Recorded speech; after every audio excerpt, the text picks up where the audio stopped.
जय हिंद दोस्तों, आप सभी का स्वागत है आपके अपने YouTube चैनल दबंग क्लासेस पर। तो दोस्तों, आज हम आप लोगों के लिए लेकर आए हैं मध्य प्रदेश पटवारी एग्जाम 2023 में 9 अप्रैल 2023 की फर्स्ट शिफ्ट में पूछे गए जीके, जीएस और साइंस के क्वेश्चन, जो कि आपके आने वाली शिफ्टों के लिए काफी ज्यादा इंपॉर्टेंट साबित होंगे, क्योंकि इसी पैटर्न पर आप लोगों से आने वाली शिफ्टों में क्वेश्चन पूछे जाने वाले हैं।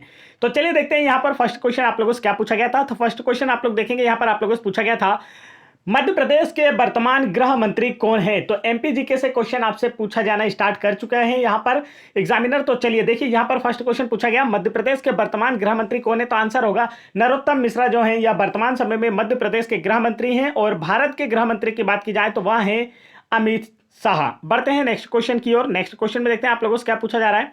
तो नेक्स्ट क्वेश्चन में यहाँ पर आप लोगों से पूछा गया निम्न में से कौन सी रविन्द्रनाथ टैगोर की रचना है। तो चार ऑप्शन आप लोगों को दिए गए थे और उसमें से पूछा गया था कि रविन्द्रनाथ टैगोर जी की रचना कौन सी है। तो देखिए, यहाँ पर रविन्द्रनाथ टैगोर जी की जो रचना है वह सारी की सारी रचनाएं मैंने आप लोगों को दे दी है। और इसमें से जो पूछी गई होगी आप लोगों को, वो जहां तक है या तो गीतांजलि पूछी गई होगी या गोरा पूछी गई होगी, क्योंकि ये दोनों ही इनकी काफी ज्यादा फेमस रचनाएं हैं जो अक्सर एग्जाम में पूछी जाती हैं। इसके अतिरिक्त आप देखेंगे रविन्द्रनाथ टैगोर जी की और भी रचनाएं हैं, चोखेर वाली, घरे बाइरे, काबुली वाला और चार अध्याय। तो इसमें जो सबसे ज्यादा इंपॉर्टेंट है वो है गोरा और गीतांजलि। गीतांजलि के लिए इन्हें 1913 में नोबेल पुरस्कार दिया गया था, साहित्य का नोबेल पुरस्कार, और यह अवार्ड प्राप्त करने वाले यह भारत और एशिया के प्रथम व्यक्ति थे। आगे बढ़ते हैं नेक्स्ट क्वेश्चन की ओर। नेक्स्ट क्वेश्चन में देखते हैं आप लोगों से क्या पूछा गया था। तो यहां पर आप लोग देखेंगे दोस्तों, आप लोगों से पूछा गया था भारत का केंद्रीय बैंक किसे कहा जाता है। क्या पूछा गया था, भारत का केंद्रीय बैंक किसे कहा जाता है। तो राइट आंसर होगा RBI, reserve bank of India को भारत का केंद्रीय बैंक या बैंकों का बैंक कहा जाता है। इसका मुख्यालय है मुंबई में। आगे बढ़ते हैं नेक्स्ट क्वेश्चन की ओर। देखिए, सम्राट अशोक से यह सेकंड क्वेश्चन है। कल 8 अप्रैल की सेकंड शिफ्ट में आप लोगों से क्वेश्चन पूछा गया था कि सम्राट अशोक का संबंध किस युद्ध से, जिसका आंसर था कलिंग। और आज आप लोगों से 9 अप्रैल की फर्स्ट शिफ्ट में पूछा गया है सम्राट अशोक किस धर्म को अपनाया था। तो कलिंग युद्ध के बाद भीषण नरसंहार को देखकर सम्राट अशोक ने बौद्ध धर्म को अपनाया था। बौद्ध धर्म की जो दीक्षा है सम्राट अशोक ने किससे ली थी यदि पूछा जाएगा तो आंसर होगा उपगुप्त से। और हो सकता है शाम वाली शिफ्ट में यही क्वेश्चन पूछा जाए, क्योंकि अशोक से क्वेश्चन आना स्टार्ट हो चुके हैं, इसलिए अशोक से क्वेश्चन आप लोग पढ़ लेंगे मोर वंश से। आगे चलते हैं नेक्स्ट क्वेश्चन की ओर। नेक्स्ट क्वेश्चन में देखते हैं आप लोगों से क्या पूछा गया था। तो यहां पर पूछा गया था निम्न में से कौन संतूर वादक हैं। तो इसका जो राइट आंसर है वह होगा पंडित शिव कुमार शर्मा, जो हैं यह भारत के सबसे प्रसिद्ध संतूर वादक हैं। और अगर बात की जाए, देखिए यहां पर मैं आपको एक्स्ट्रा फैक्ट में बता देता हूं, सितार वादक और बांसुरी वादक, क्योंकि ये क्वेश्चन भी आप लोगों से पूछे जा सकते हैं। देखिए यहां पर क्या पूछा गया कि कौन संतूर वादक है। तो आंसर है पंडित शिव कुमार शर्मा, जो है भारत के प्रसिद्ध संतूर वादक हैं। यदि आप लोगों से कल की शिफ्ट में पूछा जाए कि भारत के प्रसिद्ध सितार वादक कौन है, तब आपका आंसर क्या होगा, पंडित रविशंकर प्रसाद, जो है यह एक सितार वादक हैं, जो कि भारत के सबसे प्रसिद्ध सितार वादक हैं, जिन्हें शास्त्रीय संगीत का राजा भी कहा जाता है। और ये प्रसिद्ध बांसुरी वादक वाला जो क्वेश्चन है आप लोगों की 8 अप्रैल 2023 की सेकंड शिफ्ट में पूछा गया प्रश्न है, मतलब कल शाम वाली शिफ्ट में यह प्रश्न पूछा गया था कि प्रसिद्ध बांसुरी वादक कौन है। तो आंसर था हरिप्रसाद चौरसिया। तो देखिए यहां से क्वेश्चन बन रहे हैं, तो सितार वादक आप काफी अच्छे से याद कर ले, शाम वाली शिफ्ट में या कल की शिफ्ट में आप लोगों से पूछा जा सकता है। यहां पर देखते हैं नेक्स्ट क्वेश्चन क्या पूछा जा रहा है। तो यहां पर आप लोग देखेंगे नेक्स्ट क्वेश्चन में पूछा गया है विटामिन डी की कमी से कौन सा रोग होता है। तो आपका आंसर होगा विटामिन डी की कमी से बच्चों में रिकेट्स नामक रोग होता है, जिससे कि उनकी जो हड्डियां होती हैं अव्यवस्थित रूप से मुड़ जाती हैं।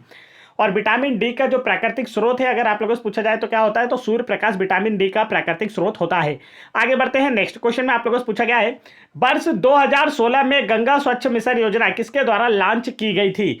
तो इसका जो राइट आंसर है वह क्या होगा आप लोगों का, तो करेक्ट आंसर होगा प्रधानमंत्री नरेंद्र मोदी जी द्वारा। और प्रधानमंत्री नरेंद्र मोदी जी द्वारा गंगा के स्वच्छ करने के लिए नमामि गंगे योजना को भी लॉन्च किया गया है। आगे बढ़ते हैं नेक्स्ट क्वेश्चन की ओर बढ़ने से पहले दोस्तों मैं बता दूं, यदि आप लोग पटवारी एग्जाम की तैयारी कर रहे हैं तो पटवारी एग्जाम की बेस्ट प्रिपरेशन के लिए आप लोगों को हिंदी की साथ ही साथ कंप्यूटर और साइंस की पीडीएफ फाइल दिखाई दे रही होगी, जो कि आप लोगों के आने वाले एग्जाम में यहां से क्वेश्चन बन रहे हैं। साथ ही एमपीजीके के क्वेश्चन हमने आपको 1250 प्लस और 1850 प्लस पीडीएफ आपको एक साथ दी जा रही है ऑफर में।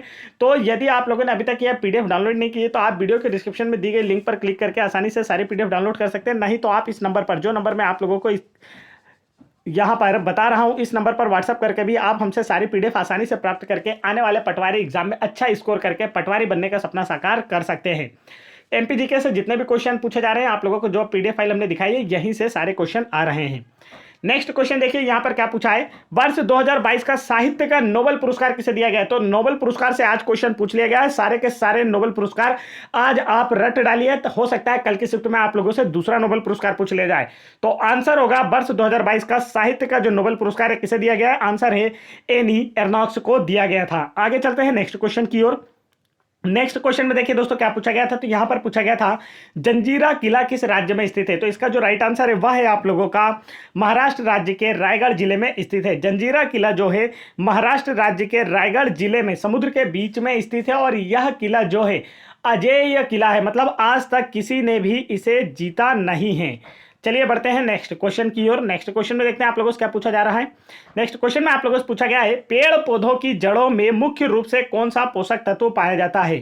पेड़ पौधों की जड़ों में मुख्य रूप से कौन सा पोषक तत्व पाया जाता है। तो इसका जो राइट आंसर है वह है नाइट्रोजन।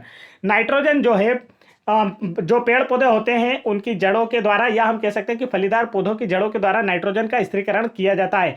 आपने देखा होगा कि भारत में फसलों में सबसे अधिक किस यूरिया का उपयोग किया जाता है या यूरिया के किस तत्व का उपयोग किया जाता है। तो आप लोग देखेंगे कि यूरिया का सर्वाधिक उपयोग होता है और यूरिया में सर्वाधिक मात्रा में क्या पाया जाता है, तो आप कहेंगे कि 46% नाइट्रोजन पाया जाता है। तो जो पौधों का मुख्य पोषक तत्व होता है वो क्या है, नाइट्रोजन।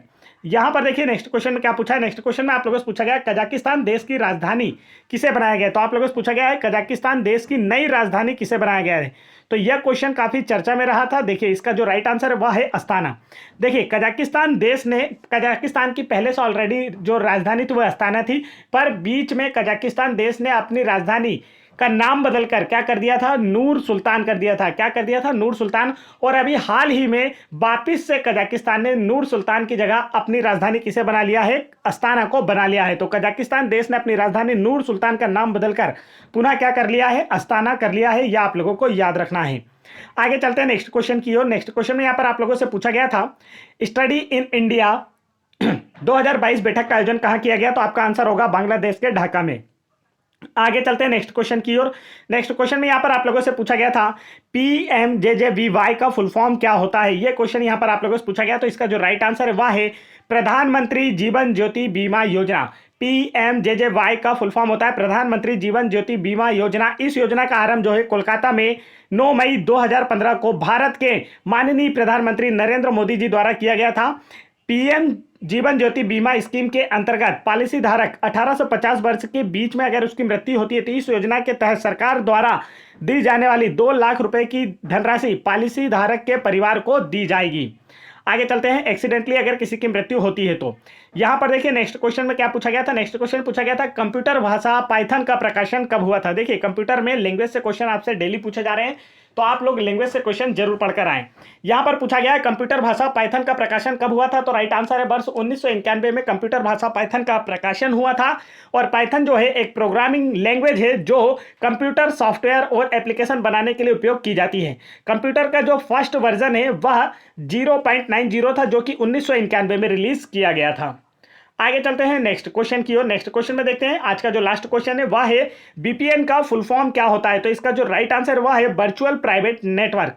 बीपीएन का फुल फॉर्म क्या होता है, वर्चुअल प्राइवेट नेटवर्क होता है। यह आपको काफी अच्छे से याद रखना है। तो ये थे दोस्तों आज के 9 अप्रैल एमपी पटवारी एग्जाम फर्स्ट शिफ्ट के क्वेश्चन जो कि आप लोगों के लिए हम लेकर आए थे और एमपी जीके से क्वेश्चन आना स्टार्ट हो चुके हैं। तो एमपी जीके के टेस्ट जितने भी हमने आप लोगों को कराए हैं चैनल की प्लेलिस्ट में जाकर जरूर देखें, वहीं से आप लोगों के सारे क्वेश्चन आ रहे हैं। तो वीडियो पसंद आया तो वीडियो को लाइक करें, चैनल पर पहली बार आए तो चैनल को सब्सक्राइब करके बेल आइकन की बटन जरूर दबा लें ताकि ऐसे इंपॉर्टेंट एजुकेशनल वीडियो के नोटिफिकेशन आप तक आसानी से पहुंचते रहे। जय हिंद दोस्तों।